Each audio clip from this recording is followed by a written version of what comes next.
Welcome to Leases16. When you first log into the system, you'll see this screen. I'll click on Create Your First Lease and start entering the basic lease information such as the class of lease and a description to make it easier to search for later on.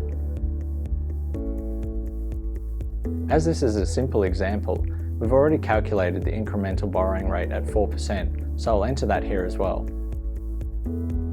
In the next screen, we'll select the AASB 16 transition methodology, and you can select from a new lease or full retrospective, 2A or 2B. In this case, we're going to use full retrospective.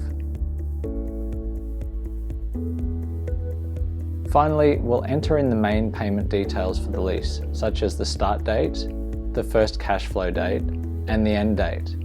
If you have option periods in your lease, they get entered into the term extensions section later on. The last piece of information required on this screen is the annual fixed payment amount and whether recurring payments are made monthly, quarterly, or annually. Then we just hit save.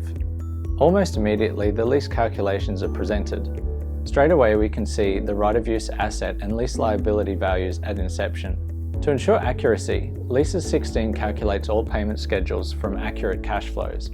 On this screen, we can see the detailed cash flows with a breakdown of the components of each payment. In this simple example, it's not very interesting, but in a later video, I'll demonstrate a lease with other payment components. You can also view detailed daily depreciation and interest calculations, which are handy for checking that everything is calculated the way you expect, and for auditing purposes.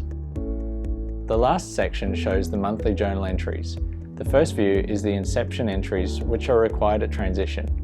This is one of the most used sections of the system as it provides the breakdown of journal entries required for entry into your accounting system. By changing this drop-down, we can look at the journal entries for each and every month for the lifetime of the lease.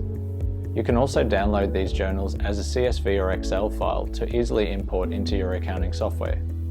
That's all for this video. In the next video, I'll demonstrate a more complex property lease with prepayments, bank guarantees, and a make-good payment at the end. Thanks for watching.